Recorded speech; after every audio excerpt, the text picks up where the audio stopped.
This is where ASKBILL displays all the risks that have been calculated for your property. So the way it's arranged is we have our property in this row, and we have predicted pasture for the entire property here, and worm burden is also on a property level. For each stock class, they have their own row and the risks that are associated with that stock class. And as you add progressively more stock, they will be listed here in this table.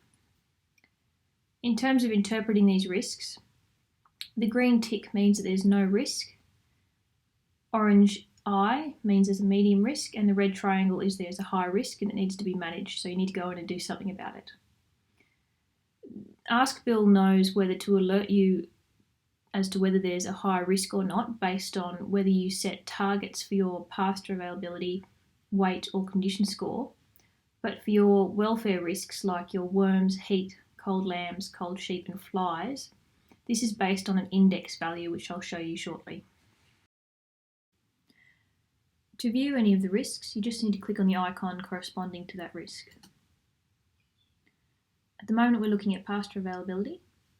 So this is telling us about the total amount of pasture available for the property as a whole.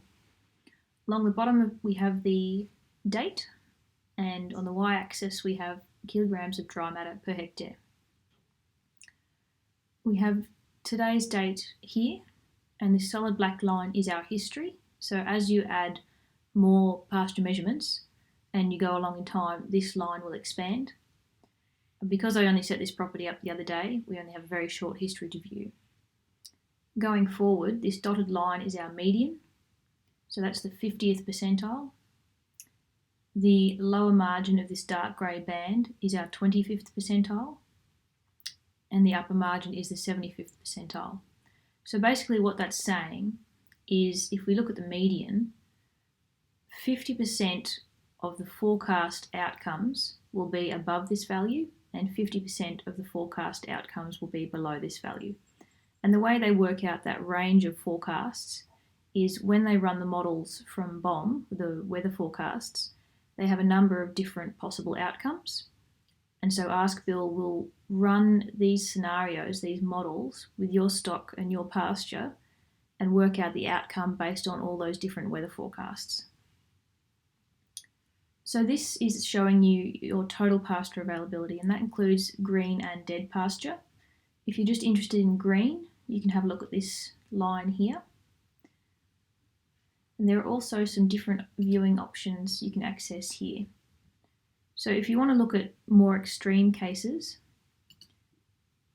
this is now showing you your 5th and your 95th percentile. So that means 90% of the forecast outcomes lie within this range. And you'll notice that close to today's date, there's a very narrow range, and that's because the weather forecasts are a lot less variable when you're trying to predict short term. But trying to make predictions all the way out to January 2020, there's going to be a lot more inherent variation or possible outcomes, and so we have a much wider range of pasture availability. You can also change whether you want to look at only green pasture, only the total pasture, or looking at different forecasts. I like to use total pasture because the sheep will eat some of that dead material in most cases. This is our target pasture here. So when I set up the pastures, I said I wanted at least 500 kilos of pasture by that date, and it looks like we're going to far exceed that, so that's great. But what if I was actually lambing at the end of August and wanted to have a minimum of 2,000 kilos of pasture available? What can I actually do with this information to change my management to make sure I had enough pasture for my stock? So now I get into using some of the tools in ASKBILL. If you go up to this what if for feed target, you can ask two questions. You can ask about how much land would I need to support my current stock to achieve that set target, or you can ask how many stock can I carry on the current land that I have to meet that target. So I can enter my target of 2,000 kilos, and the date, which is the end of August. I currently have 100 hectares, and I'm going to ask Bill how much more land would I need to support my current stocking rate and achieve that target. So it's calculated that I'd actually need nearly double my current land area, and even so, I'd only have 57% chance of achieving that target. So it's pretty unlikely. I think I might just have to accept the fact that I'm not going to get to 2,000 kilos by that date and need to look at some alternative management strategies, so perhaps supplementary feeding. The other question you can ask is about your DSE. So how should your stock numbers change to achieve that pasture target with your current land area? Again, I'll put the target as 2 tonnes and the date to the end of August. Currently have about 650 DSE.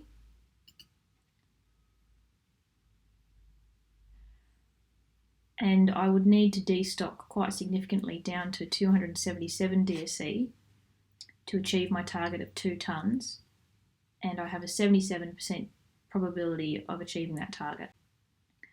So these tools are quite helpful in looking at, well, what are the consequences of a management decision?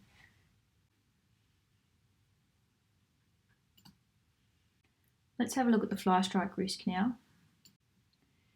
Because it's a welfare risk, it uses these colour bands to indicate whether you're a low, medium or high risk, and that's based on an index value, which is put together by the model, but the actual value doesn't really mean much to a user, so just focus on these coloured bands. So just like the past chart, we have today's date.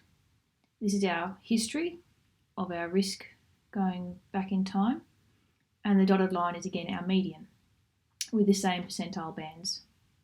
You can display those extreme cases up here, so you get your 5th and your 95th percentile, but even with those extreme cases, it doesn't look like we're getting anywhere near even the medium risk. In terms of the tools that you can use, I really like this one in particular because it allows you to look at what's the best timing for application of treatments or using treatments in conjunction with shearing or crutching to help get you through any high risk periods. So we'll add a treatment in here. Our risk starts to increase slightly, so let's say mid-September. So I'm going to put on a hypothetical treatment for mid-September. I'll just put on some click. You need to tell it where you're putting it on, so we'll put it on the body and the breech. And I'll ask it to recalculate the risk based on that hypothetical treatment. So this red line is the new risk. So if we put that click on, that would completely eliminate the risk of fly strike. And it works really well to input a shearing date. Say you have a high risk over summer, you could say, what if I shear in spring? Will that get me through the summer? And if at the end of summer, when the wool's starting to get a bit longer, the risk starts to increase, you could then look at putting on a click treatment or some other prevention to see if that will get you through the high risk period.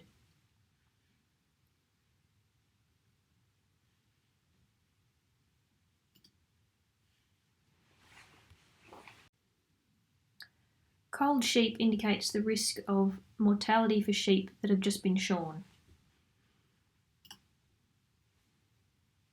So like the fly strike risk, we have this colour-coded system, but we also have an indication of the risk on a daily basis for the next 5 days. So if you've got shearing booked in already, you can quickly check that there's no high risk day coming up where you might need to put your sheep in some shelter or leave them in the shed overnight. So as you'd expect, if we were shearing in these winter months, we would get a higher risk for shorn sheep. So that makes complete sense. At the moment, I've got it showing us the 5th to the 95th percentile. So this is the absolute extreme range that we're likely to see. In terms of the what if scenarios that you can do, you can either have your sheep with no shelter, and that's what the current risk is showing you, or put them in shelter. So notice when I do this, have a look on this date, we're in the very high risk range. Notice how that changes when I put them into shelter. So that's brought that risk down significantly. So if you're wondering what shelter means, it's basically a paddock with a lot of tall grass, so tussocks, or a lot of trees that just basically provide a windbreak for the sheep. Cold lambs is the risk of mortality for twin-born lambs from birth to day 3 of life. Very similar to cold sheep. As you'd expect, any lambs that are born in these winter months are at high risk. Remember, this is our 95th percentile up here, so that's the most extreme option. We have the same what-if tools as well. We can look at what happens if we put them in shelter, and that drops that risk quite a lot. And we can also look at putting in a joining date and seeing what our predicted risk would be with a certain joining date.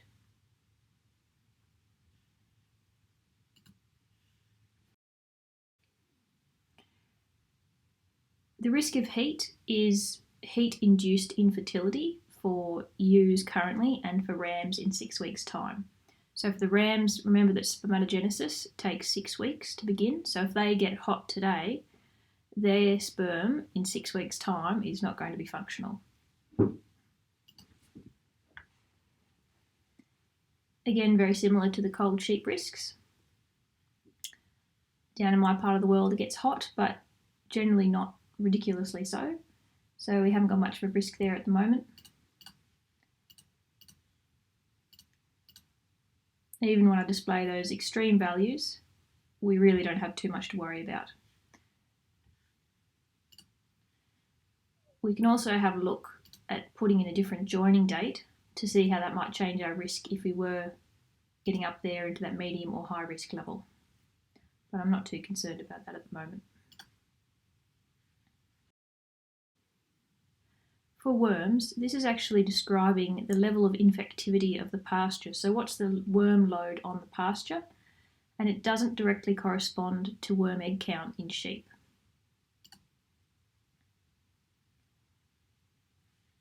So the information that goes into calculating this risk includes factors like your climate, so rainfall, temperature, humidity, as different species have different requirements for growth and survival.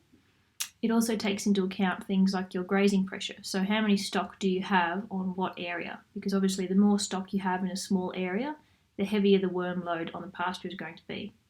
So because I only have one mob of sheep, and not a very big one, on this property at the moment, it's showing my worm risk to remain fairly low. One of the really good tools you can use here is to look at what drench treatments should you use at what time period to get you through any high risk of worms. So you can add a treatment. Let's say we'll put one on today. I'm going to use a multiple combination drench and refresh the chart. And just like we did for the fly strike, it'll recalculate the risk if you did use that treatment.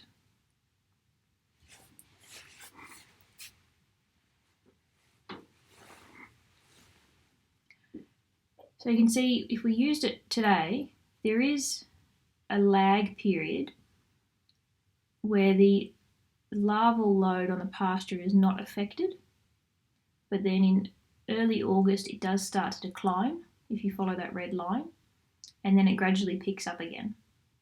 So that's obviously, we're drenching the sheep, we're reducing how many eggs the sheep are actually putting out, but there's still a number of larvae on the pasture that need to die off before that infectivity of the pasture is going to reduce, and then it starts increasing again as the worms are ingested by the sheep, they reach their adult stage and they start producing eggs again. So this is useful to look at the combination of multiple treatments. So you can put one on a particular date and then see what the effect would be if you add a second drench at a later date and see whether that will get you through the high risk period.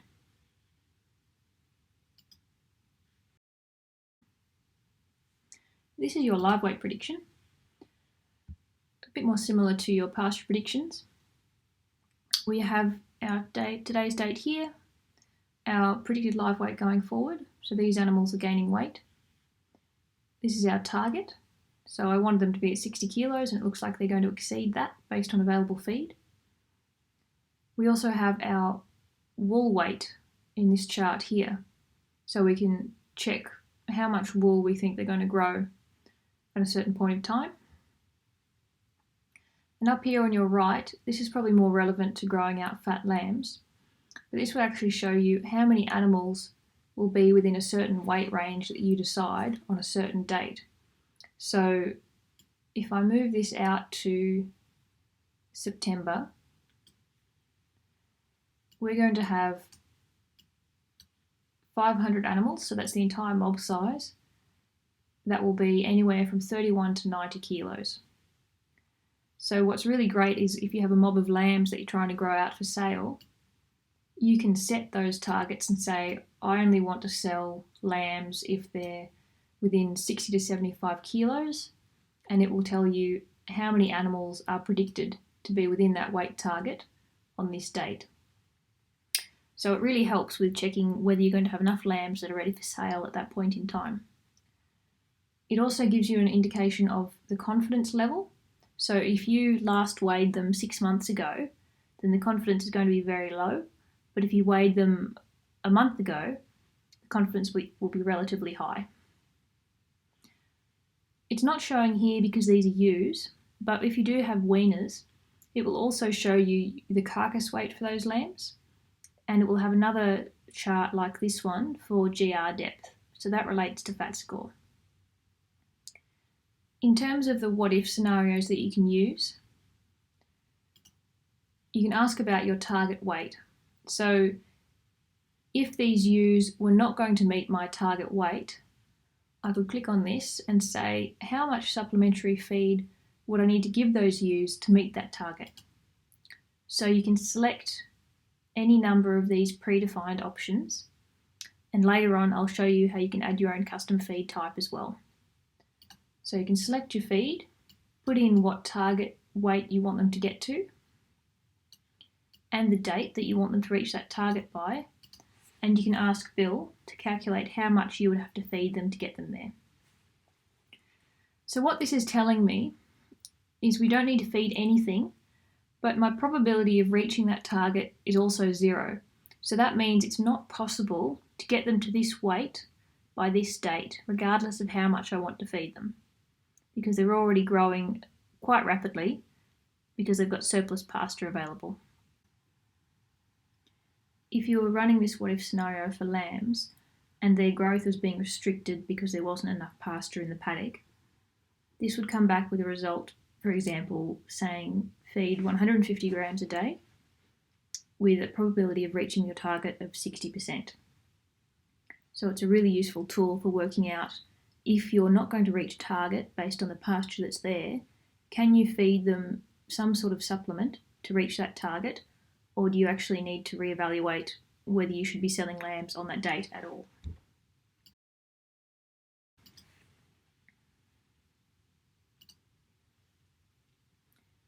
Condition score is fairly similar. So condition score is only predicted for your ewes, and again it will show you your target, their current condition score, and you can ask the same question that we did for weight.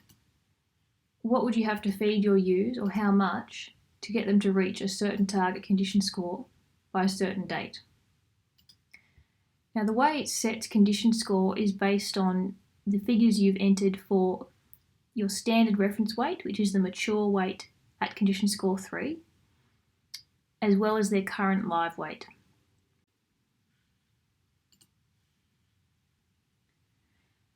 So that is, in a summary, how to view and interpret the risks.